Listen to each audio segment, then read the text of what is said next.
গীতার চ্যানেলে আপনাকে স্বাগত। জ্ঞানাঞ্জন শলাকয়া চক্ষুরুন্মীলিতং येन তস্मै শ্রী গুরুবে নমঃ। হে কৃষ্ণ করুণা সিন্ধু দীনবন্ধু জগৎপতে গোপেশ গোপিকা কান্ত রাধাকান্ত নমস্তুতে।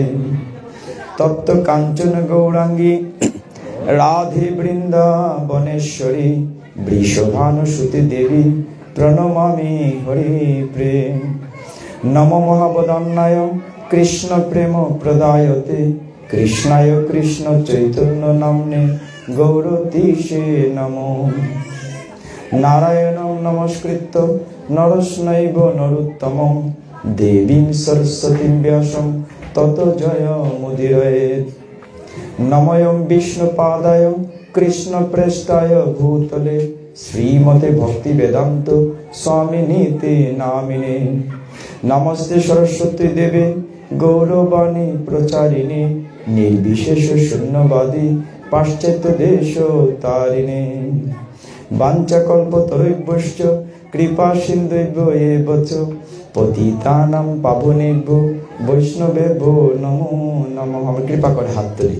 জয় শ্রী কৃষ্ণ চৈতন্য প্রভু নিত্যানন্দ শ্রী অদ্বৈত গদাধর শ্রীবাসাদি গৌর ভক্ত বৃন্দ।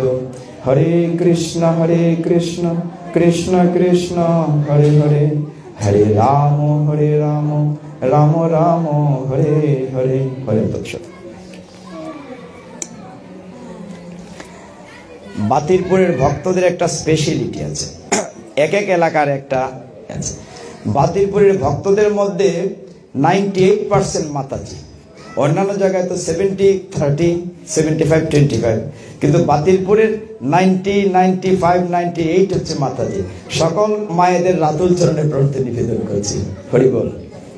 এবং এত ভালো লাগে, বাতিলপুরের মাতাজিরা কিন্তু শেষ পর্যন্ত খুব মন দিয়ে শুনেন, যেটা অনেক জায়গায় হয় না।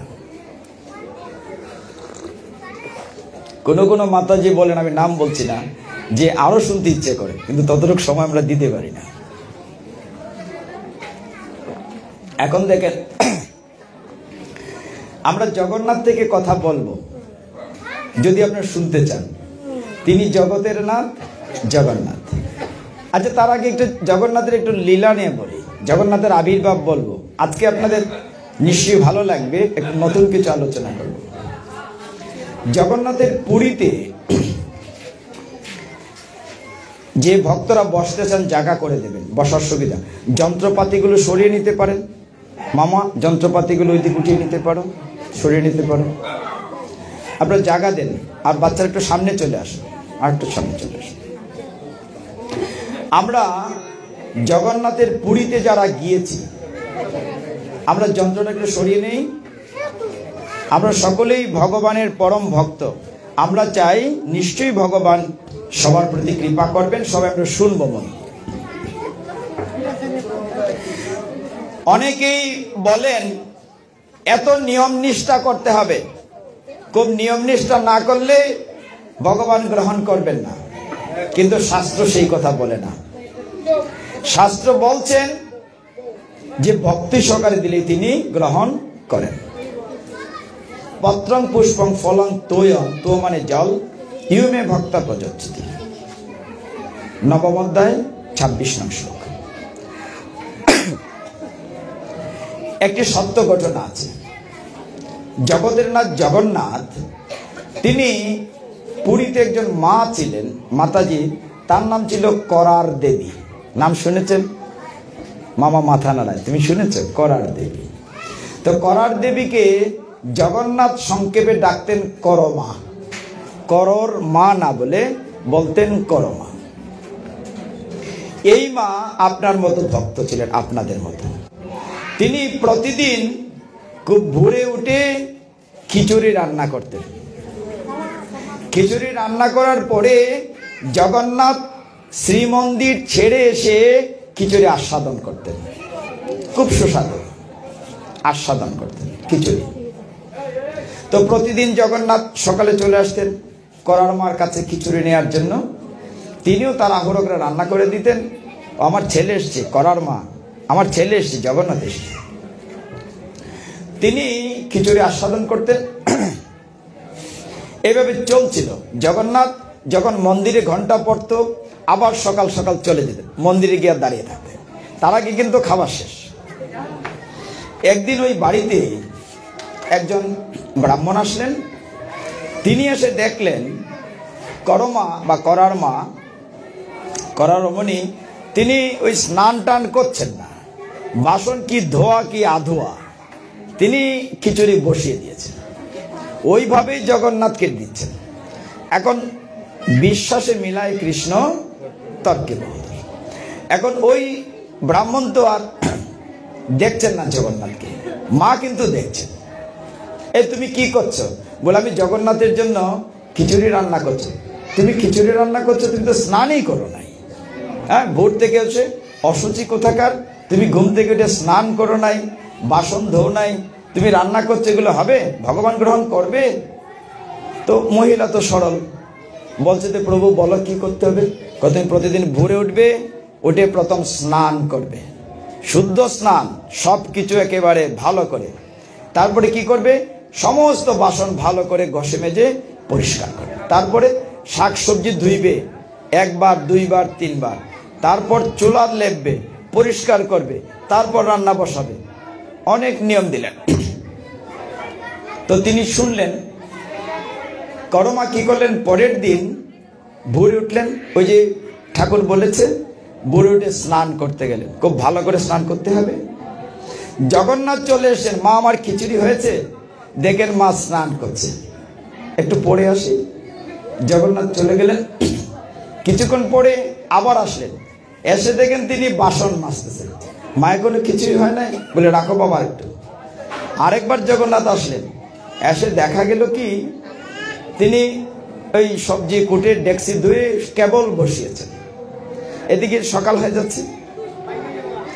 আরেকবার আসলেন, এসে দেখলেন খিচুড়ি হয়েছে, গরম শুধু নামাচ্ছেন। বলে মা সময় নাই, যা আছে দাই দাও। তো জগন্নাথ ওই গরম গরম খিচুড়ি হাত মুখ পুড়ে খাচ্ছেন। এদিকে মন্দিরে ঘন্টা পড়ে গেছে, মানে পূজারীরা ভোগ নিবেদনের সময় পড়ে গেছে। তো জগন্নাথ দৌড়ে মন্দিরে গিয়েছেন, পূজারীরা বুঝে ফেলবে, তিনি আবার দাঁড়িয়ে আছেন, মুখ আর মুছার কথা মনে নাই, খিচুড়ি লেগে আছে। এখন পূজারীরা ভোগ নিবেদন করে দরজা খুলে দেখছে জগন্নাথের মুখে খিচুড়ি। আরে জগন্নাথের সামনে তো কোনো খিচুড়ি দিলামই না, খিচুড়িটা আসলো কোত্থেকে? তখন তারা জগন্নাথের কাছে প্রণাম করতে লাগলেন, পান্ডারা, যে আমরা তো খিচুড়ি দেই নাই, তোমার সামনে খিচুড়ি আসলো কোত্থেকে? জগন্নাথ স্বপ্নে দেখালেন যে আমার এক ভক্ত আছে, তার নাম হচ্ছে করমা। তিনি প্রতিদিন আমাকে খিচুড়ি রান্না করে দেন, কিন্তু একদিন এক ব্রাহ্মণ ঠাকুর সে নিয়ম শিখিয়েছিলেন, এই নিয়ম পালন করতে গিয়ে আমার এই দুরবস্থা হয়েছে। রাজার কাছে খবর দেওয়া হলো। খবর দিয়ে জগন্নাথের এই কষ্ট থেকে খিচুড়ির কাহিনী শুনে রাজা ওই লোকটিকে বললেন যে সকলের কাছে আইন খাটবে না, তুমি আসো। তাকে নির্দেশ দেওয়া হলো। তিনি আবার করমার কাছে গেলেন। করমাও তাকে দেখে ভাবলেন সর্বনাশ, উনি আবার কোন নতুন আইন দিতে আসছেন। এমনিতেই জগন্নাথ একবার কষ্ট করে খিচুড়ি গ্রহণ করে মুখে লাগিয়েছেন, গরম গরম, আবার জানি কোন আইন দিতে চেয়েছেন। এই অবস্থা যখন হলো, আমরা ভক্তদের বসতে দেই, বসার জায়গা করে দেই। হরি বল, হরে কৃষ্ণ। তো এইভাবে যখন আইন করে দেয়া হলো যে করমার হাতে রান্না দিতে হবে জগন্নাথকে, আমি বুঝতে পারছি না, মানুষের একটু কমন সেন্স খুব কম আছে। হরি বল।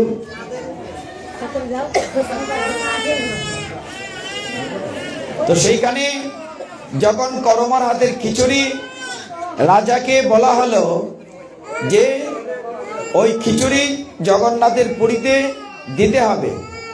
হে ভক্তগণ,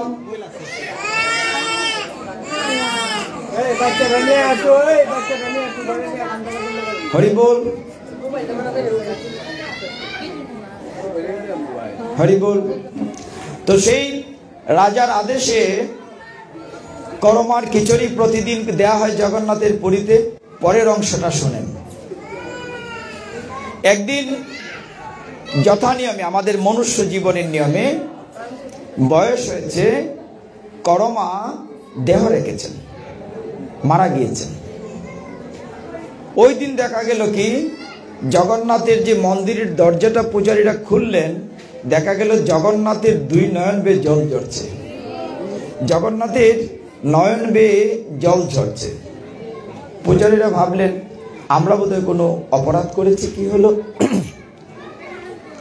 তারা জগন্নাথের কাছে প্রার্থনা করতে লাগলেন, হে জগন্নাথ, আমরা কি অপরাধ করেছি, তুমি কাঁদছো কেন? তিনি বললেন, আমার যে মা মারা গেল, আমি কাঁদবো না? আমি খিচুড়ি পাবো কোথায়? চিন্তা করে দেখুন কত বড় ভক্ত বৎসল ভগবান। তিনি বলছেন যে আমি কি করে খিচুড়ি পাবো, আমার কে দেবে খিচুড়ি? তখন আইন করে দেয়া হলো, জগন্নাথের পুরীতে যে পরের দিন থেকে খিচুড়ি দেয়া হবে, অন্যরা রান্না করবে, বলা হবে এটি করমার খিচুড়ি। জগন্নাথের পুরীতে এখনো সব ভোগের সাথে করমার খিচুড়ি প্রসাদ দেয়া হয়। হরি বল। এখন চিন্তা করেন ভগবান কি চান, টাকা পয়সা ধন দৌলত না ভক্তি চান? ভক্তির সাথে যে দান করা হয় সেটি তিনি গ্রহণ করেন।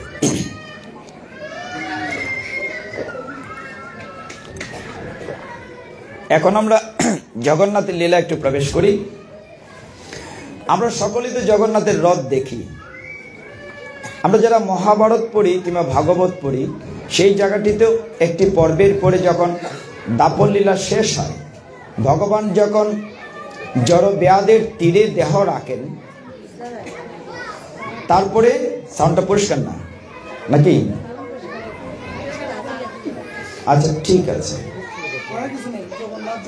না সেটা হবে, এরকম থাকবে। এর ভিতর দিয়ে আপনারা শুধু মনোযোগ রাখেন, তাইলেই হবে।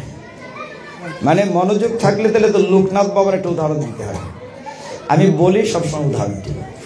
লোকনাথ তার বেনি মাধব, তার বন্ধুকে নিয়ে যখন তার গুরু ভগবান গাঙ্গুলির সাথে তপস্যায় সন্ন্যাস নিয়ে বের হয়ে গিয়েছিলেন, একবার বাজারের মধ্যেখানে, আগেরটাই ভালো ছিল, এখন গলায় চাপ পড়ে।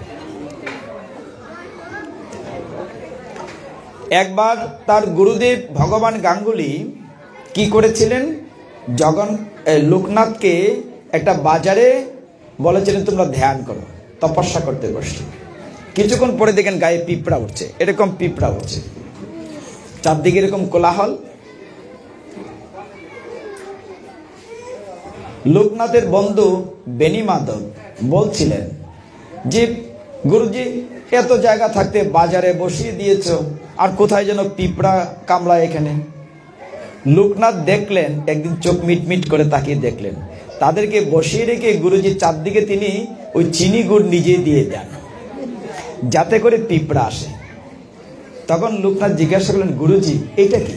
বললেন তোমাদের একটা ট্রেনিং, কোলাহলের মধ্যেও তোমাদের মন একনিষ্ঠ আছে কিনা, চারদিকে পিঁপড়া কামড়ালো তোমাদের ধ্যানের একনিষ্ঠতা আছে কিনা, তোমরা মনোযোগ সহকারে আছো কিনা, ধ্যান করছো কিনা, এইটা ট্রেনিং দিচ্ছি তোমাদেরকে।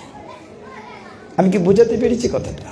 চারদিকে কোলাহল থাকবে, পিঁপড়া মায়ার পিঁপড়া কামড়াবে, কিন্তু যদি মনোযোগ থাকে তাইলে আমরা শুনতে পারবো, আমরা সিদ্ধি লাভ করতে পারবো, অনাদের গোবিন্দের চরণও পাবো। হরি বল। কাজেই মনোযোগী থাকতে হবে।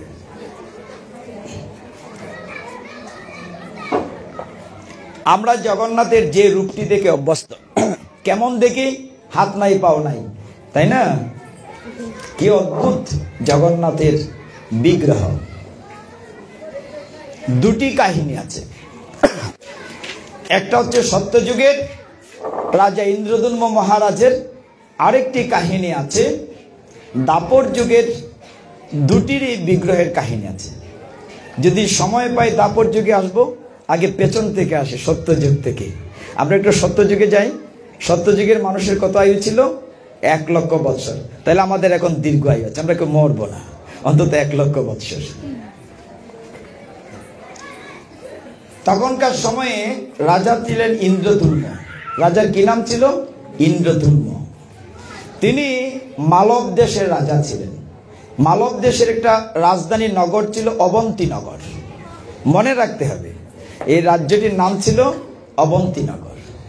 তিনি সারা জীবন জগন্নাথের, আমরা গল্প করছি না আজকে, খুব ভালো লাগছে না, গল্প করছি। ইন্দ্রধূম্ন মহারাজ প্রচন্ড রকম ভগবানের ভক্ত ছিলেন।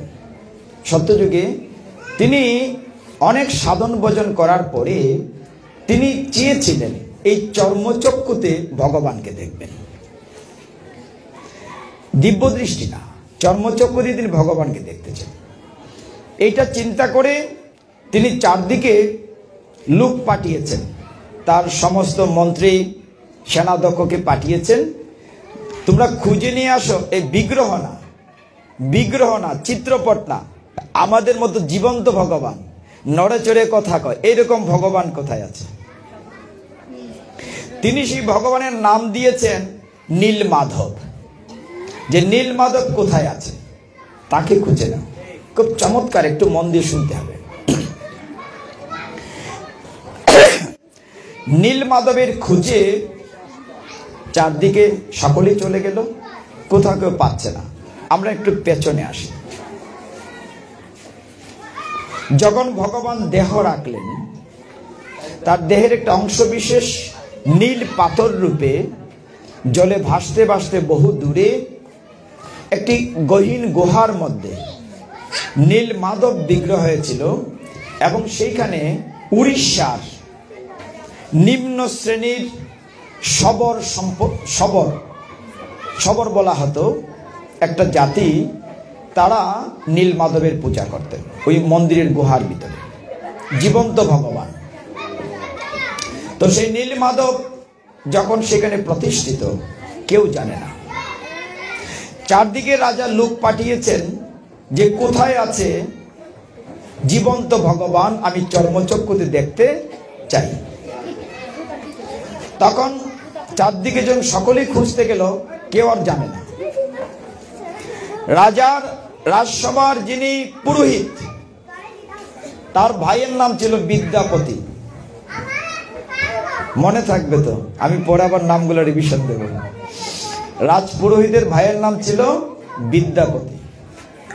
তিনিও বেরুলেন নীলমাধবের খুঁজে। নীলমাধবের খুঁজে যেতে যেতে, অনেক দেশ গ্রাম ঘুরে যেতে যেতে তিনি এমন একটি গহীন জঙ্গল পার হয়ে গেলেন, যেখানে একটি কুণ্ড ছিল, পুষ্করিণী। ওইটার তীরে একটি বৃক্ষ ছিল, বটবৃক্ষ। ওইটাতে যদি কেউ স্নান করত, সাথে সাথে দিব্যদেহ পেয়ে ভগবত ধামে চলে যেত। বিদ্যাপতি যেতে যেতে দেখলেন তার সামনে গাছ থেকে একটা কাক পড়েছে কুণ্ডতে। কাকটি সাথে সাথে দিব্যদেহ হয়েছে, দেবদূতরা নিয়ে গিয়েছে। তারপরে একটি ভগবানের মন্দির, তারপর আবার গভীর জঙ্গল। তারপরে দেখলেন দূরে একটি গ্রামে আলো জ্বলছে। সেই গ্রামে গিয়ে হাঁটতে হাঁটতে ক্লান্ত হয়ে গেলেন বিদ্যাপতি। তিনি ঘরে আর পৌঁছতে পারলেন না, ওই গ্রামের বারান্দায় শুয়ে পড়লেন। ওই বাড়িটি ছিল ওই এলাকার, মানে উপজাতীয়, উড়িষ্যার উপজাতি শবরপল্লীর যে সর্দার, তার নাম হচ্ছে বিশ্বা বসু। মনে থাকবে নাম, অনেকগুলো নাম বলছি। বিশ্বা বসু। বিশ্বা বসুর একটি মেয়ে ছিল, তার নাম হচ্ছে ললিতা। তার তো কোনো বিয়ে হয় নাই। সে ওই লোকটিকে, বিদ্যাপতিকে দেখলো বারান্দায় অচেতন হয়ে পড়ে আছে। বিদ্যাপতিকে ঘরে নিয়ে গেল। ঘরে নিয়ে গিয়ে তার সেবা শুশ্রূষা করলো, জ্ঞান ফিরিয়ে আনলো। তার পিতা প্রত্যেক দিন সন্ধ্যাবেলা কোথায় বেরিয়ে যান, আর যখন ভোরে ফিরে আসেন, ওই বিশ্বা বসুর শরীর থেকে সুঘ্রাণ বের হয়। বিশ্বা বসুর দেহ থেকে সুঘ্রাণ বের হয়। এসে দেখলেন তার মেয়ে একটি অপরিচিত লোকের সেবা করছে। তো তিনি বললেন, তুমি কে? পরিচয় দিলেন যে আমি একজন ব্রাহ্মণ সন্তান, আমার নাম বিদ্যাপতি, আমি রাজপুরোহিতের ছোট ভাই। অনেকদিন থাকলেন। তিনি কেন এসেছেন? ওই রাজার দূত কোথায় নীলমাধবকে সচক্ষে পাওয়া যাবে খোঁজার জন্য বেরিয়েছে।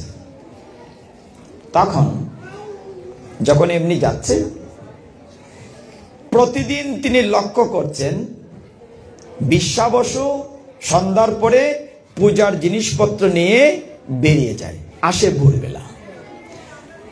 ললিতাকে জিজ্ঞাসা করলেন, তোমার বাবা কোথায় যান? কিন্তু মেয়েকে নিষেধ করা ছিল, তুমি কাউকে বলবেন আমি কোথায় যাই। কিছুদিন এমনি চলার পরে বিদ্যাপতির সাথে ললিতার বিয়ে দেয়া হলো, তাকে ওর কাছে বিয়ে দেয়া হলো। তখন তো শ্বশুর জামাই সম্পর্ক, মেয়ের স্বামী। একদিন তিনি বললেন, হে গো ললিতা, তুমি বলো না তোমার বাবা কোথায় যান। সর্বনাশ, তুমি সবকিছু জিজ্ঞাসা করে এটা বলো না, এটা বলতে নিষেধ আছে। এক পর্যায়ে বিদ্যাপতি কিন্তু বুঝতে পারছেন যে কিছু একটা হচ্ছে। তিনি বললেন যে বলো তা কোথায় কি হচ্ছে, না হলে আমি জীবনই রাখবো না। ললিতা তো স্বামীর প্রতিও ভক্তি রাখতে হয়, পিতার কথাও রাখতে হয়, কি করা যায়? বললেন, আমার বাবা সবর রাজ প্রতিদিন রাত্রির বেলা ওই গুহাতে, ওই পাহাড়ে নীলমাধবের সেবা করতে যান।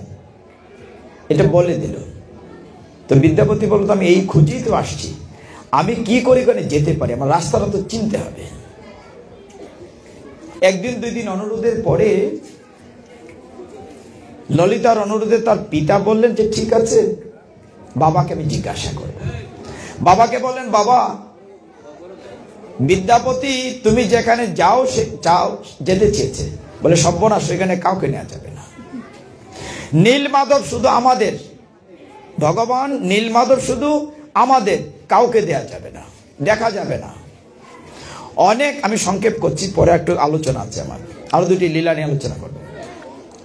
তো বলছেন যে না, কাউকে দেখানো যাবে না। অনেক অনুরোধের পরে মেয়ের মুখের দিকে তাকিয়ে, না তো মেয়েকে মেরে ফেলতে হবে, মেয়ের মুখের দিকে তাকিয়ে বলেন, ঠিক আছে, বিদ্যাপতিকে নেওয়া যাবে, শর্ত একটা আছে, চোখ বেঁধে নেওয়া হবে। কোন রাস্তায় যাবে যাতে না চিনতে পারে। বিদ্যাপতি রাজি হলো, ঠিক আছে, তবু আমি যাব। তার সুশীলা স্ত্রী ললিতা বুদ্ধিমতী, তিনি কি করলেন, কোমরের মধ্যে কতগুলো সরিষার একটা পুটলি বেঁধে দিলেন, একটা ছিদ্র করে দিলেন। বুঝতে পারছেন ঘটনাটি কি করছে? এখন যেদিকে যাবে সরিষা পড়তে পড়তে যাবে, সরিষার গাছ হবে, রাস্তা চিনতে পারবে। তো বিদ্যাপতির রওনা হলেন ওই সন্ধ্যার পরে, রাত্রিবেলা যেতে যেতে তিনি ওই ঘাট থেকে সরিষা পড়তে পড়তে গেল। যখন ওই গুহার মধ্যে নীলগিরি পর্বত, পর্বতের নাম হচ্ছে নীলগিরি, অনেক জঙ্গল পথ পেরিয়ে গেলেন, বহু রাস্তা। নীলগিরি পর্বতে যখন পৌঁছলেন, কাপড় তখনও খোলা হয় নাই, গুহার ভিতরে ঢুকিয়ে দেখলেন চারদিকে সুঘ্রাণ। এখানে স্বয়ং ভগবান, জীবন্ত ভগবান নীলমাধব, চারদিকে সুঘ্রাণ তার নাকে লাগছে। চারদিকে একটি অন্যরকম আবহাওয়া সে উপলব্ধি করতে লাগলো, বুঝতে পারলো যে নিশ্চয়ই আমি সঠিক জায়গায় চলে এসেছি। ওইখানে তার শ্বশুর, কি নাম বলছিলাম, বিশ্বা বসু। বিশ্বা বসু সবর নেতা, তার চোখের বাঁধন খুলে দিলেন। তিনি দেখে বিদ্যাপতি নিজেকে স্থির রাখতে পারলেন না, এত চমৎকার নীলমাধব, তার দেহ থেকে নীল আলো ছড়াচ্ছে। ভগবান নারায়ণ নীল মাধব রূপে সেখানে দাঁড়িয়ে আছেন না, বিগ্রহ না, নড়াচড়া করছেন, চোখের পাতি ফেলছেন, কথা বলছেন। তাকে প্রণাম করলেন। তার শ্বশুর বিশ্বা বসু পূজার বিভিন্ন আয়োজন এনে তাকে পূজা দিলেন। যেই পূজা শেষ হলো, আবার তোর চোখ বাঁধলেন, পথ দেখানো যাবে না, নীলমাধব আমাদের, কাউকে দেয়া যাবে না। বিদ্যাপতিকে নিয়ে বাড়িতে ফিরে আসলেন শবরপল্লীতে। বিদ্যাপতিকে নিয়ে কিছুদিন থাকার পরে বলল, ললিতা আমার তো বাড়িতে যেতে হয়, রাজার বাড়িতে। উদ্দেশ্য হচ্ছে রাজাকে গিয়ে খবর দেয়া যে আমি নীলমাধবের সন্ধান পেয়েছি। তিনি ফিরে গেলেন, বিদ্যাপতি ফিরে গিয়ে রাজাকে বললেন, রাজন এরকম বিবরণ, এরকম রাস্তা, তারপরে একটি কুণ্ড আছে, কুণ্ডর পরে মন্দির আছে, মন্দির পার হয়ে আবার গাছ আছে, আবার একটি পল্লী আছে, তারপর গিরি পর্বত, সমস্ত রাস্তা বললেন। কিন্তু আমি দেখাতে পারবো না আমাকে, তবে আমার স্ত্রী কিছু সরিষা দিয়েছিল, যদি সরিষা গাছ থাকে তাহলে দেখতে পাবেন। যথারীতি রাজা ঢাকঢোল পিটিয়ে সৈন্য সামন্ত নিয়ে নীলমাধবের সন্ধানে রওনা হলেন। ইত্যবসরে কিন্তু সরিষা থেকে গাছ হয়ে গিয়েছে, রাস্তা দেখা যাচ্ছে। তারা যাচ্ছেন, যেতে যেতে আমি খুব সংক্ষেপ করছি, ওই শবরপল্লীতে গেলেন। শবরপল্লী তারা তাদেরকে বাধা দিল, এখানে ফাইট হলো, রাজার সাথে সৈন্যদের সাথে শবরপল্লীর সাথে যুদ্ধ হলো, শবরপল্লী ধ্বংস করে দেয়া হলো। ফলাফল কি হলো? যখন ওই কুণ্ড পার হয়ে তারা গেলেন, তখন দৈববাণী হলো, সংবাদ দেওয়া হলো অ্যাডভান্স পার্টি, রাজার সামনে একটা অগ্রিম পার্টি যারা গিয়েছিল, তারা বলল যে ওইখানে যে যাবেন নীলমাধব অদৃশ্য হয়ে গিয়েছে, নীলমাধব নাই, তোমার সমস্ত সাধনা ব্যর্থ হয়ে গেল, আমি নীলমাধবকে দেখতে আর পাবো না। তখন তিনি রাজ্যে ফিরে এসে ক্রন্দন করতে লাগলেন। রাজা তো পরম ভক্ত, ওই রাজার স্ত্রীর নামই গুন্ডিচা, একটু পরে আসবো। ওই যে আমরা গুন্ডিচা মন্দিরে জগন্নাথকে মাসির বাড়িতে রেখে আসি পোড়া পিঠা খাওয়ানোর জন্য, রাজা ফিরে এসে ক্রন্দন করছেন, মাথা টুকছেন যে আমি কি করে নীলমাধবের দেখা পাবো। ভগবান জগন্নাথ তার প্রার্থনায় খুশি হলেন। তিনি বলেন, ঠিক আছে, তোমার মধ্য দিয়ে আমি প্রতিষ্ঠিত হব দারু ব্রহ্মরূপে। আজকে থেকে 31 দিন পরে তুমি সমুদ্রের একটা নির্দিষ্ট জায়গা বললেন, জায়গাটির নাম হচ্ছে বঙ্কু মহান। বলে এত শব্দ কি করে মনে রাখবো? মনে রাখতে হবে, আমি পরে আবার জিজ্ঞাসা করব কাকলি মামনিকে। হরি বল। কোথায় গিয়েছেন? সমুদ্রের বঙ্কু মহান নামক একটি মোহনা আছে। তো রাজা ঢাকঢোল পিটিয়ে গেলেন। সেখানে যাওয়ার পরে দেখা গেল কি, অনেক দূর থেকে 3টা কাঠের গুড়ি ভেসে আসতেছে, 2-3টা কাঠের টুকরা। সমুদ্রের তীরে যখন এলো, এখন টেনে আর কেউ তুলতে পারে না, হাতি দিয়েও পারছে না। তখন বলল, দৈতাপতিদের নিয়ে আসো। ওই বিশ্বাবসুর বংশধরদেরকে দৈতাপতি বলা হতো। আর কোনটা রেখে কোনটা বলবো, অনেক অনেক কাহিনী আছে, এখনো সেটা প্রচলিত আছে জগন্নাথের পুরীতে। আমাদের এখানে তো স্টিলের রথ, একটা রথ বানিয়েছে, এটি রং করে প্রতি বছর চালায়। জগন্নাথের পুরীতে তা না, প্রতি বছর রথ বানানো হয়, প্রতি বছর ভেঙে ফেলা হয়, প্রতি বছর বানানো হয়, ভেঙে ফেলা হয়। এবং যারা ওইখানে পূজা করেছিল বিশ্বাবসুর, ওই বংশধররা এখনো পূজা করে। যারা জগন্নাথের মূর্তি বানিয়েছিল, তাদের বংশধররা এখনো রথ বানায়, বংশ পরম্পরায় হাজার হাজার বছর ধরে চলে আসছে। 3টি কাষ্ঠখণ্ড তোলা হলো, রাজবাড়িতে আনা হলো। এখন কাঠের গুড়ি তো আর পূজা করা যাবে না, বিগ্রহ কই? রাজা ঘোষণা দিলেন, সারা রাজ্যে ভালো চুতা মানে মিস্ত্রি, দারু ব্রহ্ম, দারু মানে কাঠ, দারু ব্রহ্ম, এই জন্য মিস্ত্রিকে বলা হয় দারু শিল্পী। জগন্নাথ বিগ্রহ তখনও হয় নাই। রাজা ঘোষণা দিলেন, কে তৈরি করতে পারবে তাকে অনেক পুরস্কার দেবে। রাজ্যের যত মিস্ত্রি ছিল সকলেই এসছে ওই কাঠ কেটে বিগ্রহ বানানোর জন্য। কিন্তু কাঠ কেটে বানানো দূরে থাক, হাতুড়া বাটাল ছিটকে পড়ে যাচ্ছে, হাতুড়া বাটাল ধরতেই পারছে না।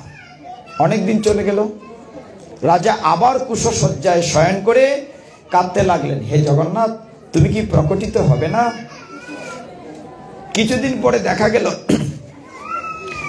বিশ্বকর্মা নিজে বৃদ্ধ ছুতারের বেশ ধরে আসলেন, নাম বললেন, তুমি কে?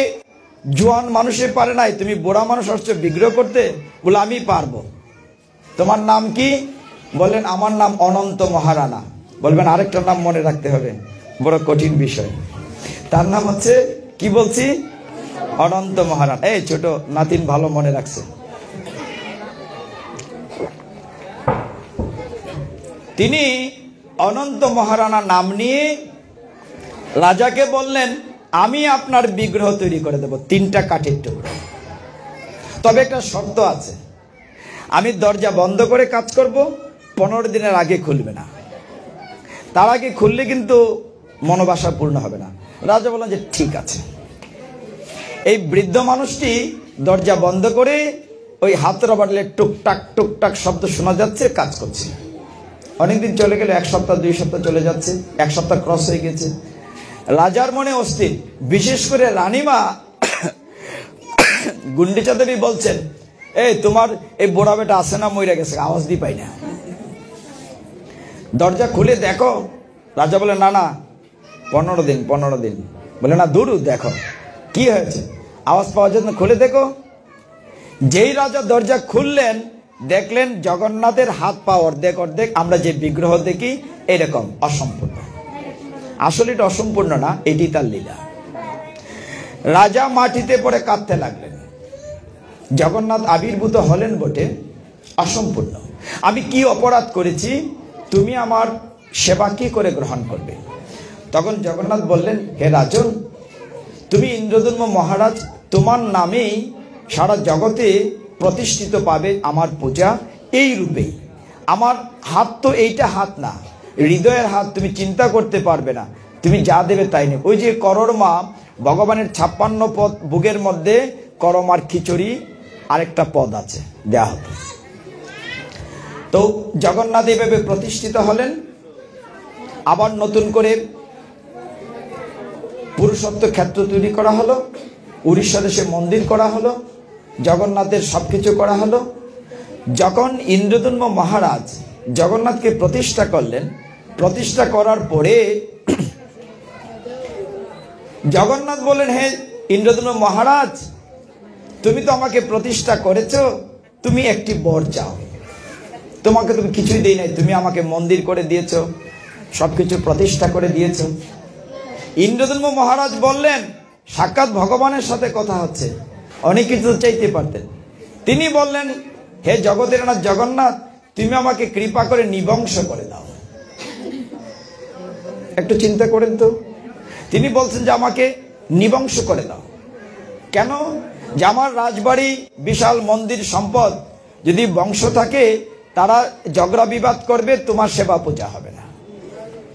ওই বিশ্বাবসুর পরিবার, অনন্ত মহারানার পরিবার, তারাই যুগ যুগ ধরে রথ বানাবে, সেবা পূজা করবে দুই দ্বারা।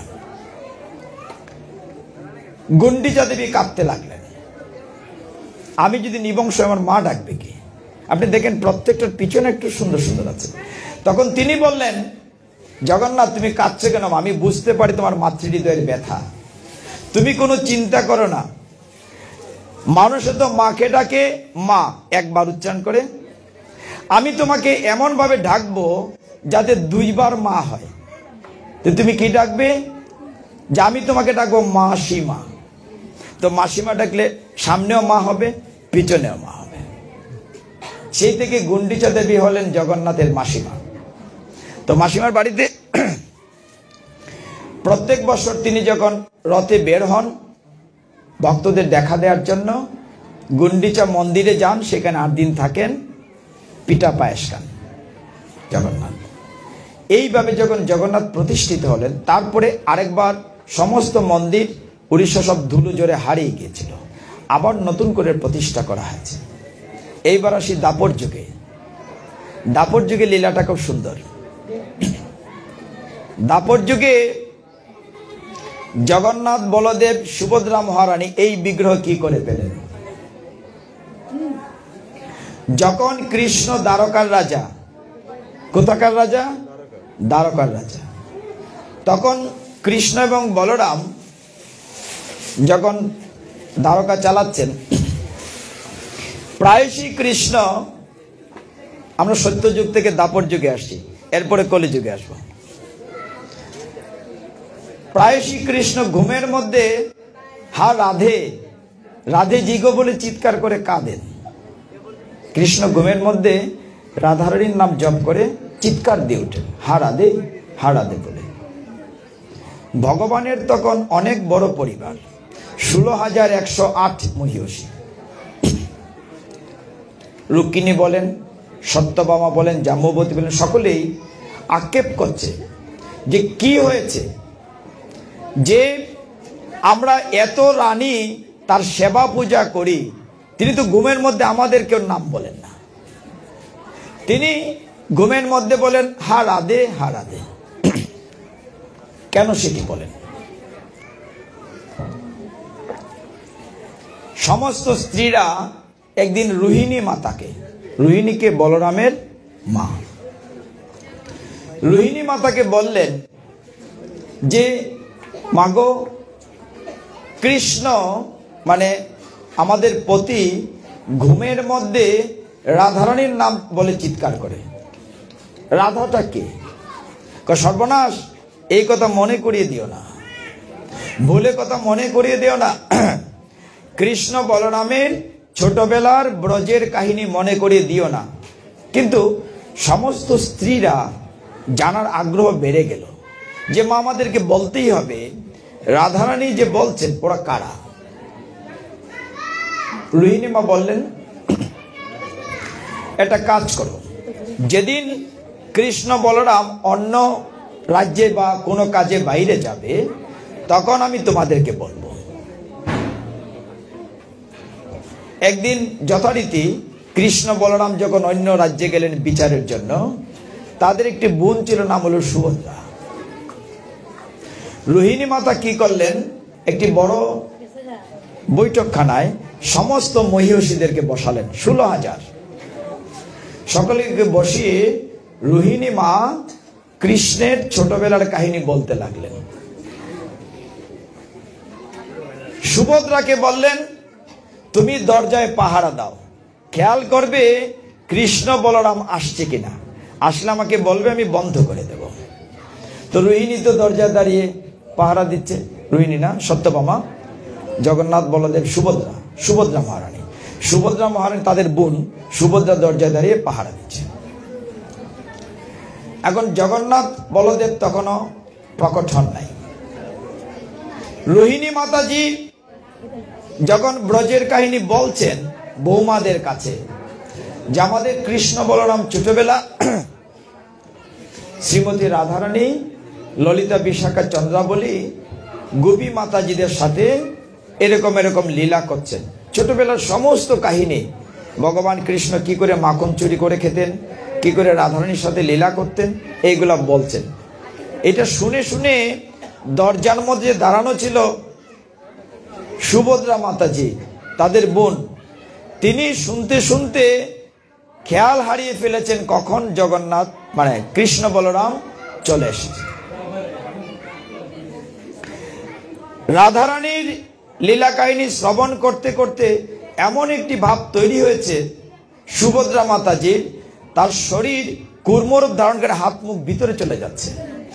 কৃষ্ণ বলরাম যখন আসলেন, এসে তারাও শুনতে পেলেন রোহিণী মাতাজি তাদের ছেলেবেলার রাধারানী, ললিতা, বিশাখার কাহিনী বলছেন।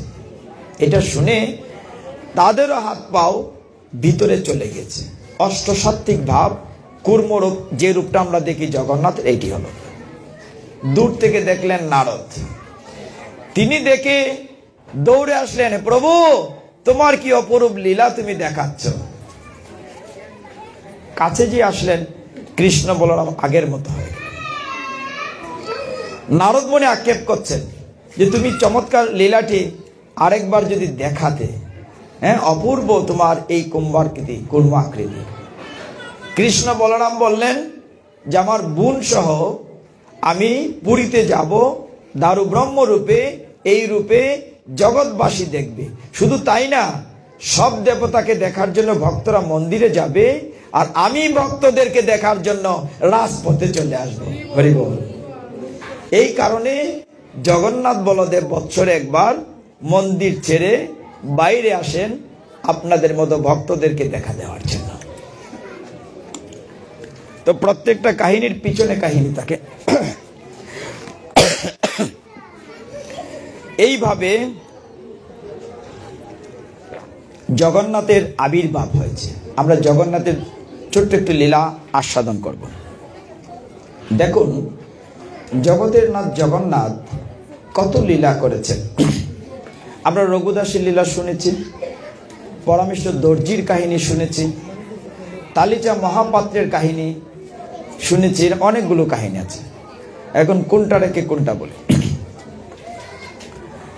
তালিচা মহাপাত্র নামে জগন্নাথের একজন পূজারী ছিলেন, জগন্নাথের পরম ভক্ত। তিনি জগন্নাথের সেবা পূজা করতেন। জগন্নাথ তো জগতের নাথ, সাক্ষাৎ ভগবান। তিনি দারু ব্রহ্মরূপে জগৎবাসীকে অনেক লীলা করে দেখিয়েছেন। তিনি তালিচা মহাপাত্র পূজা অর্চনা করেন, জগন্নাথের পরম ভক্ত। ওই দেশের রাজা প্রতিদিন আসেন মন্দিরে জগন্নাথকে দর্শন করার জন্য। রাজা ফিরে যাওয়ার সময় একটি নিয়ম আছে যে জগন্নাথের প্রসাদী মালা তিনি নিয়ে যেতেন। একদিন রাজা যখন আসেন মন্দিরের গেটে, তখন ঘন্টা বাজানো হয়। একদিন সকাল সকাল রাজা চলে এসছেন, জগন্নাথকে মালা দেয়াই হয় নাই। এখন পূজারী চিন্তা করছে, তালিচা মহাপাত্র, যে আজকে যে রাজা চলে যাবেন কি করব। সত্যি সত্যি রাজা যখন ফিরে যাচ্ছেন, তিনি বলছেন, হে তালিচা, আমাকে একটা প্রসাদী মালা দাও। বিপদে পড়ে গেল। তালিচা কি করলো, পূজারী নিজের গলার মালাটি জগন্নাথের গলায় দিয়ে বলল, ও রাজন আনছি, বলে জগন্নাথের গলা থেকে এনে দিয়ে দিল। তো রাজা তো শ্রদ্ধা মনে নিয়ে গেলেন। নিয়ে যাওয়ার সময় যখন বাড়িতে গেলেন, রাজবাড়িতে গিয়ে দেখলেন মালাটি ঠিকই আছে, সুন্দর, কিন্তু মালার মধ্যে একটা লম্বা চুল। জগন্নাথের মাথায় তো চুল নাই, চুল করতে গেল। নিশ্চয়ই বেটা পূজারী আমার সাথে ছলনা করেছে। ওই পূজারীর দেখেছি মাথায় লম্বা চুল, জিগজ্যাগ চুল, নিশ্চয়ই এই বেটা কোনো ছলনা করেছে। তিনি তালিচাকে খবর দিলেন যে তুমি তাড়াতাড়ি রাজবাড়িতে আসো। এদিকে কিন্তু তালিচা জানে, মনে মনে জানে সে কি করেছে। সে বলছে, জগন্নাথ, তুমি তো জগতের নাথ, তুমি কৃপা করে আমাকে বাঁচাতেও পারো, ইচ্ছে করলে মারতেও পারো। রাজা ডেকেছেন, আমি তোমার নামে মিথ্যেই বলে দেব, হয় তুমি মারো, আমার আপত্তি নাই, কিন্তু রাজার দণ্ড আমি মাথায় নেব না। তালিচা মহাপাত্র কি করলেন, জগন্নাথ স্মরণ করে রাজবাড়িতে গেলেন। রাজা জিজ্ঞাসা করলেন, হে পূজারী, তুমি যে মালা দিয়েছ, সত্যি করে বলো তো, মালাটি কি তোমার না জগন্নাথের? এখন সত্য বললে মৃত্যুদণ্ড। তিনি কি করলেন, জগন্নাথ স্মরণ করে বলেন, পরম ভক্ত, যা আছে কপালে। তিনি বলেন, না, এটা জগন্নাথেরই মালা, তোমাকে কি আমি আমার মালা দেব নাকি? বলে, জগন্নাথের যে মালা, জগন্নাথের মাথায় তো চুল নাই, চুল এলো কোত্থেকে? সে বলে দিল, হ্যাঁ, জগন্নাথের মাথায় আজকাল চুল আছে, হরি বল। রাজা বললেন, সত্যি নাকি? বলে, হ্যাঁ, নিশ্চয়ই। রাজা বলেন, না, আমি নিজে দেখতে চাই, আমি কাল সকালে যাব, আমি নিজে গিয়ে দেখবো জগন্নাথের মাথায় আদৌ চুল আছে কিনা। কঠিন ব্যাপার না? আর না হলে তোমার মৃত্যুদণ্ড। তালিচা মহাপাত্র মন্দিরে ফিরে এলেন, পরম ভক্ত। তিনি জগন্নাথের কাছে প্রণাম করে বলছেন, হে জগতের নাথ জগন্নাথ, তুমি মারো, তুমি বাঁচাও, তুমি মারতে চাও মারো। সেবা পূজা দিয়ে তিনি ঘরে গেলেন, মন্দির বন্ধ করে। ঘরে গিয়ে একটি বোতলে বিষ নিয়ে মাথার কাছে রেখে শুয়ে থাকলেন। কাল যখন রাজা আসবেন, রাজা তো দেখবেন তোমার চুল নাই, আমার মৃত্যুদণ্ড হবে, কিন্তু আমি রাজার মৃত্যুদণ্ড নেব না। তোমার প্রসাদ ভেবে আমি বিষ গ্রহণ করে তোমার সামনে মরে যাব, তবু রাজার দণ্ড নেব না। কত বড় ভক্ত শুয়ে আছেন মন্দিরে। এমন সময় গেটে ঘন্টা বাজতে লাগলো, মানে রাজা চলে এসছেন। জগন্নাথ স্বপ্নে দেখালেন তার পূর্বেই, হে তালিচা তুমি চিন্তা করছো কেন, দেখে যাও। ভোরবেলা রাজা আসার পূর্বেই জগন্নাথ তাকে ডেকে নিলেন। গর্ভমন্দির খুলে হে ভক্তগণ, তালিচা দেখলেন জগন্নাথের মাথা থেকে একেবারে চাপড়কে, মহাপ্রভুর যে ঝিকঝাক চুল ছিল একেবারে আঁটু পর্যন্ত চুল ঝিকমিক করছে। হরি বল।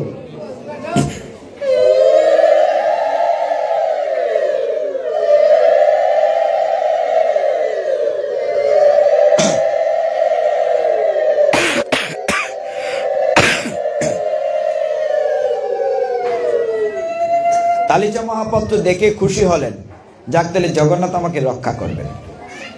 রাজা আসলেন। রাজা এসে বলেন, এই তালিচা, তোমার জগন্নাথ কোথায়, দরজা খোলো আমি দেখব। তালিচা মহাপাত্র তো মনে মনে ভগবানকে স্মরণ করে ভেতরে নিয়ে গেল। এখন খেয়াল করেন ভক্তরা, যখন ভেতরে গেলেন তখন রাজা দেখলেন সত্যি সত্যি জগন্নাথের মাথা থেকে চুল আঁটু পর্যন্ত আছে, কিন্তু বিশ্বাস করলেন না।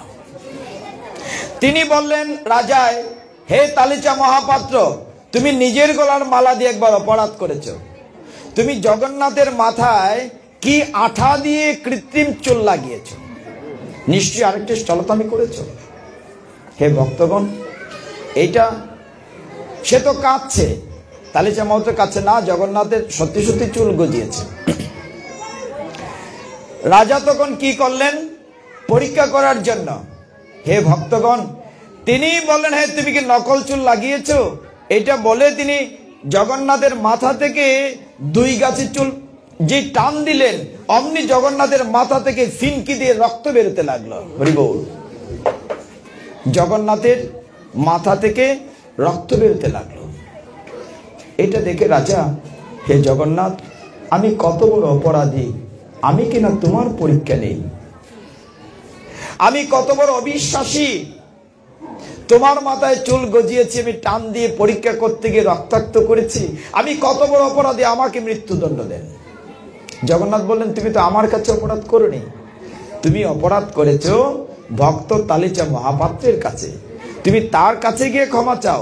শুধু তাই না, তাকে তোমার যে পাগড়ি উষ্ণীন সেটা পরিয়ে দাও, তার জন্য গৃহ করে দাও, তার জন্য তাকে তুমি হাতির উপর চড়িয়ে রাজ্য পরিক্রমা করাও। রাজা তাই করলেন। তার মানে কি, ভগবান তার ভক্তকে রক্ষা করার জন্যই সবকিছু করেন। এই জন্য গীতায় তিনি বলেছেন, ন মে ভক্তা প্রণশ্যতি, আমার ভক্তের কখনো বিনাশ হয় না। আমরা কি আর 10 মিনিট সময় দেব? তাহলে আরেকটা কাহিনী বলি।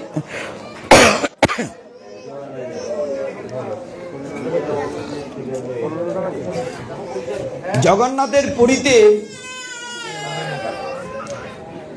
একটা নিয়ম ছিল কি, ওই যে বললাম মালা না, শুধু জগন্নাথের মন্দির যখন বন্ধ করা হতো, বন্ধ করার পরে জগন্নাথের বিগ্রহ থেকে ফুল, মালা বা কাপড় পরে যেত, আপনা আপনি পরে যেত, দরজা নিদ্রা দিয়ে বন্ধ করার পরে, আশীর্বাদ রূপে।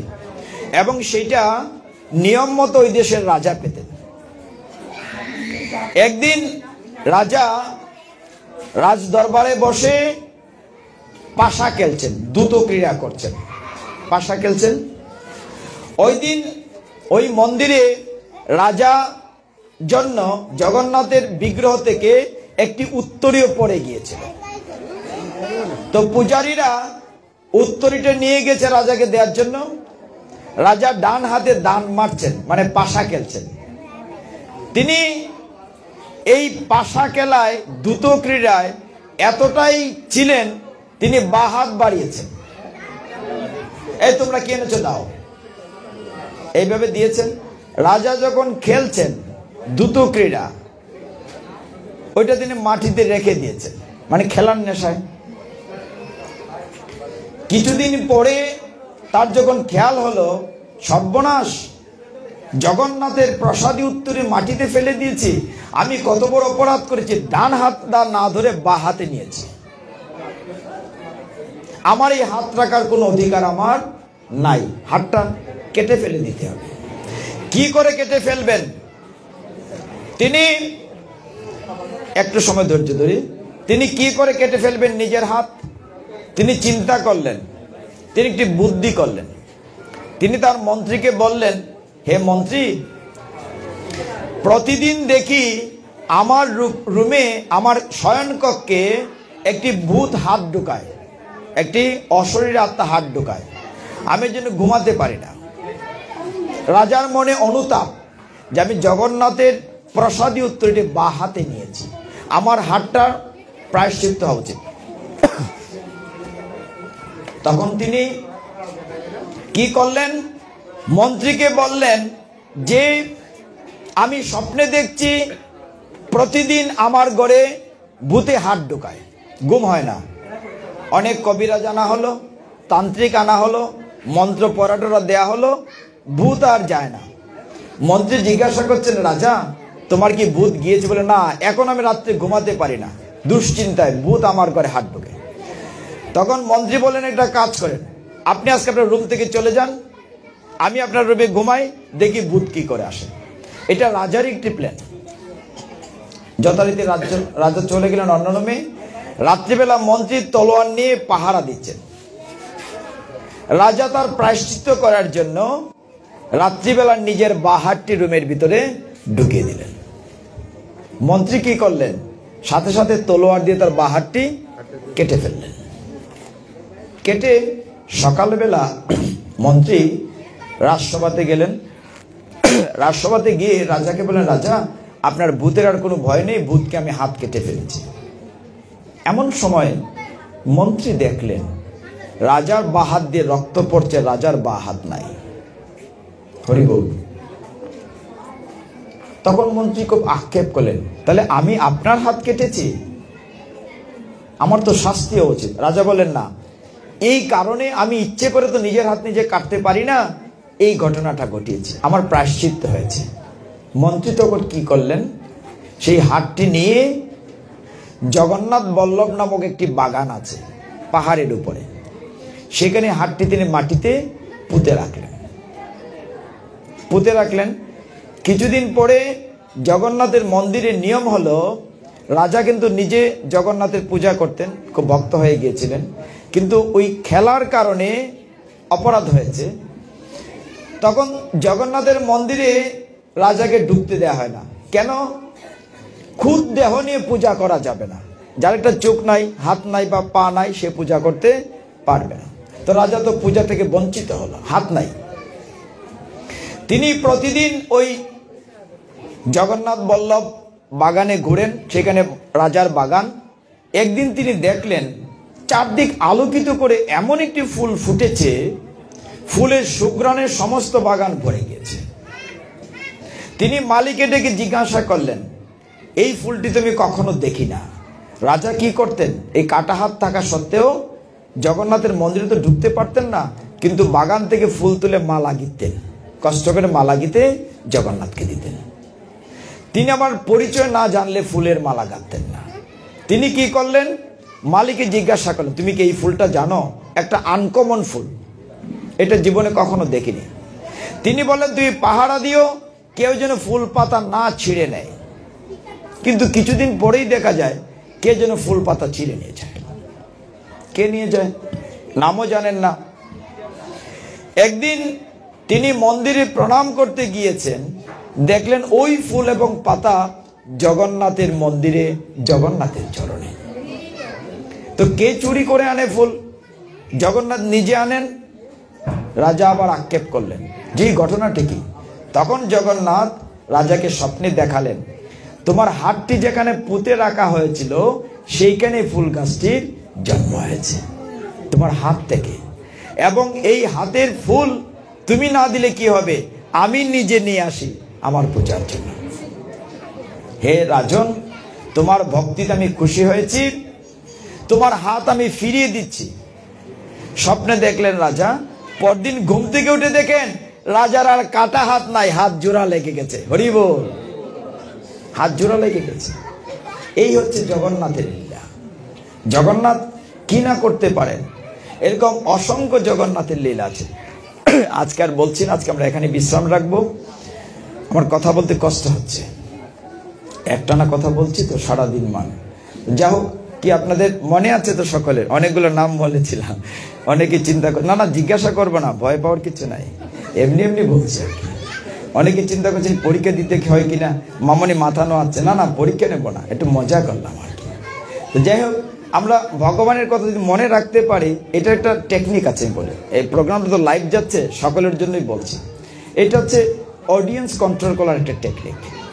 আমরা যখন বলবো যে মনে রাখতে হবে, নাম মনে আছে কিনা, তার মানে কি আপনারা বাইরের আওয়াজ না শুনে আমারটা শুনবেন। এটা হচ্ছে একটা technique, how to control the audience.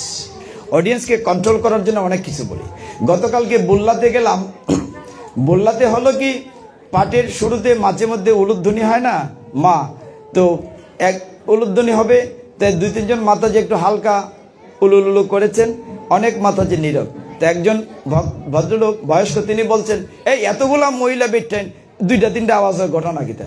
আমি বললাম অসুবিধা নাই, উলুধ্বনি দেয় নাই তো কি হয়েছে, পরের জন্মে তারা ব্যাং হবে। শাস্ত্রের কথা, আমার কথা না।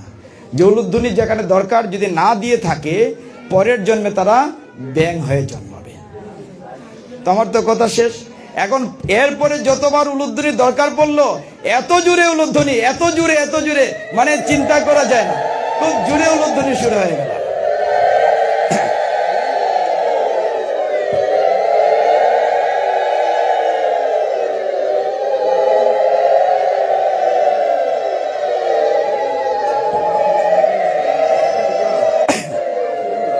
কেউই পরের জন্মে ব্যাং হতে চায় না। এখন বোঝা গেল যে খুব জোরে উলুধ্বনি হয়েছে। এখানে যখন মামনি বলেছেন উলুধ্বনি এই জোগাড় দাও, দেখা গেল 2-4 জন বলেছে। তা আমি আজকে বুল্লার কথাটা বলতে চাইছিলাম না, কিন্তু শেষে না বলে লোভ সামলাতে পারলাম না। It's a technique to control the audience. Kakoli Mamoni বুঝতে পেরেছো? এটা হচ্ছে how to control the audience.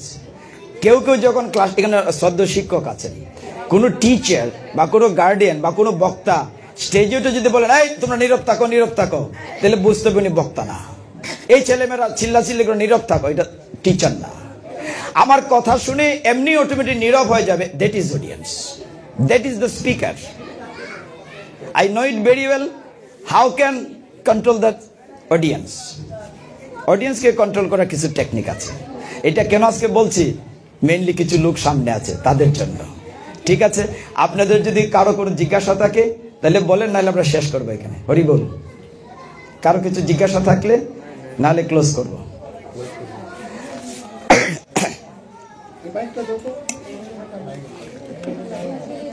আসলে ভগবানের কথা তো অমৃত সমান, এটা শুনলে শেষ হয় না, তাই না? কত বলবো, আর আমি সারা রাত দিন বলবো, আর শুনবেন। আমি নয়টিতে বলেছি না যে একাদশীর রাত্রি হরিবাসরের দিন একটা প্রোগ্রাম করেন, সারা রাত গল্প হবে ভগবান নিয়ে। আপনাদের যত কথা শোনার আছে জিজ্ঞাসা করবেন, আমরা স্টক থেকে বের করতে চেষ্টা করব। আজকে ওইখানে 2-3 ঘন্টা স্টক থেকে বের করেছি। গীতা নিয়ে অনেক প্রশ্ন হয়েছে, অসুবিধা নাই, বলতে থাকেন, আমিও আর রাজি আছি। বলেন।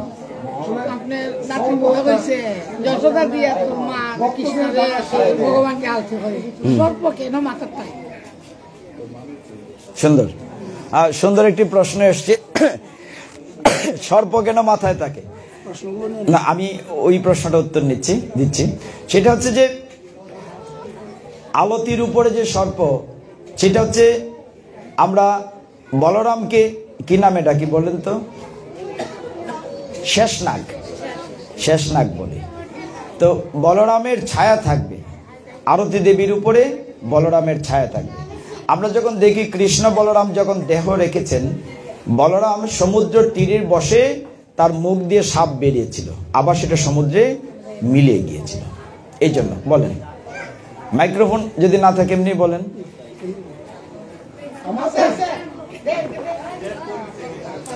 আজকে আমরা সারাদিন শান্তি মাও ছিলেন, আমরা যে বাহুবলের নিধনপুর গিয়েছিলাম, সেখানে পাঠের পরে কাগজে লম্বা লম্বা লিস্টি প্রশ্ন আসছিল। আমার খুব ভালো লাগে প্রশ্ন উত্তর দিতে। ভুল লাগিয়েছি না কোথায় এক জায়গায় গিয়েছে লম্বা লিস্ট, এই আগাপুর গিয়েছি, আগাপুর, লম্বা লিস্ট প্রশ্ন উল্টো হয়। হ্যাঁ বলেন, আপনারা একটু ধৈর্য ধরেন, আমরা শুনি কোনো প্রশ্ন আছে কিনা। ঠিক আছে, তাড়াতাড়ি করেন। যে দেখা যায় কি অনাদিরাদি গোবিন্দ কৃপা করে আপনাদেরকে ভক্ত বানিয়েছেন। আসলে সকলেই জানেন, আমিও মাঝে মধ্যে আপনাদের ভক্তের চরণগুলি পাওয়ার জন্য বসি। তো আমি গুরু, আমার পারমার্থিক গুরু উনি, ওনার টিপস এবং ওনার পরামর্শ, ওনার আদেশ উপদেশ সবকিছু আমি ফলো করি এবং উনি আমাকে যতটুকু পারেন দেওয়ার চেষ্টা করেন। আসলে আমাদের হিন্দু শাস্ত্রীয় মতে কোনো টোল নাই, তো যার উনি কিন্তু আজকে সকালে আমাকে ফোন করে নিশ্চিত করেছেন যে আপনি থাকবেন বাতিলপুরের প্রোগ্রামে। আমার শত ব্যস্ততার মাঝেও আমি সময় বের করে নিয়েছি, গুরুর আদেশ আমাকে মানতে হবে। গুরুর কাছে আমার প্রায় বরাবরই একটি প্রশ্ন থাকে, বিভিন্ন ধর্মীয় প্রশ্ন থাকে। তো আজকে একটি প্রশ্ন যেটা আপনাদেরও মনে হয়তো মাঝে মধ্যে উকি মারে, তো আমি মাঝে মধ্যে প্রায় নিজের মনকে প্রশ্নটা করি, উত্তরও খোঁজার চেষ্টা করি। আজকে গুরুর কাছ থেকে বিস্তারিত জানতে চাই, যদি আপনাদের কৃপা পাই। প্রশ্নটা হলো এই যে সনাতন ধর্মে ব্রহ্মচর্য একটি শব্দ আছে, যে ব্রহ্মচর্য যারা পালন করে তারা বিয়ে শাদী করে না বা সংসার ধর্ম পালন করে না। আমার প্রশ্ন গুরুর কাছে এই, আমাদের সনাতন ধর্মে যারা ব্রহ্মচর্য পালন করে তাদেরকে আমরা পরম পূজনীয় মনে করি এবং ধর্ম গুরু মনে করি, এবং এক শ্রেণীর সনাতন ধর্মাবলম্বীরা মনে করেন যে ব্রহ্মচর্য পালন করলে যে সনাতন ধর্মের মধ্য থেকে অনাদির আদি গোবিন্দকে দর্শন করা যেতে পারে বা ওনাকে পাওয়া যেতে পারে। আমার প্রশ্ন হলো, যদি আমরা সকলেই ব্রহ্মচর্য পালন করি তাহলে তো সনাতন ধর্মের সৃষ্টি তত্ত্ব ভুল হয়ে যাবে, অর্থাৎ সনাতন ধর্মের কোন লোক পাওয়া যাবে না আগামী জেনারেশনের দিকে, অর্থাৎ 20-30 বছর পরে।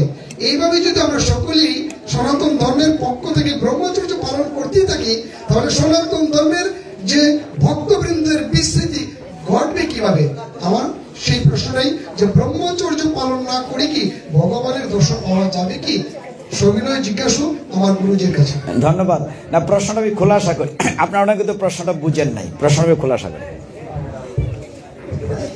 আমাদের আরো খোলা মেলেই বলি, আন্তর্জাতিক কৃষ্ণ ভাবনামৃত সংঘ উনি ইসকনকে টাচ করে কথাটা বলেছেন। ইসকনে গেরুয়া বসন পরা ব্রহ্মচারী অনেক ইয়াং ছেলে মেয়েরাও দেখা যায়। ওনার কথাটা হচ্ছে যে ব্রহ্মচারী অমুক ব্রহ্মচারী তমুকদার ব্রহ্মচারী হলে ওরা তো বিয়ে টিয়ে করবে না, বিয়ে না হলে বাচ্চা কাচ্চা হবে না, সনাতন বংশ এমনি কমে যাবে, এমনি সংখ্যায় কমে যাচ্ছে। এইটা কেন? মূল কথাটা হচ্ছে এটা।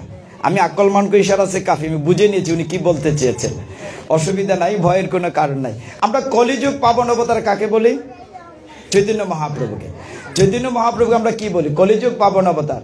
তিনি একটি চমৎকার কথা বলেছেন, আপনি আচুরি ধর্ম জীবেরে শিখায়, আপনি না করিলে ধর্ম শিখানো না যায়। চৈতন্য মহাপ্রভু কয়টা বিয়ে করেছিলেন? 2টা বিয়ে, লক্ষ্মীপ্রিয়া আর বিষ্ণুপ্রিয়া। কিন্তু জীবজগৎকে উদ্ধার করার জন্য তিনি সচিমাতার মতো মা বিষ্ণুপ্রিয়াকে গৃহে ত্যাগ করে তিনি কাঠুয়া থেকে কেশব ভারতীর কাছে সন্ন্যাস দীক্ষা নিয়েছিলেন, তার কথা জগৎবাসীকে শোনানোর জন্য। আমাদের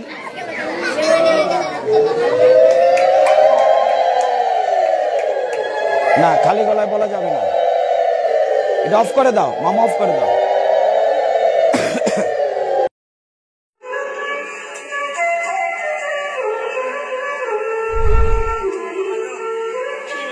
ভালো লাগলে লাইক, কমেন্ট এবং সাবস্ক্রাইব করুন।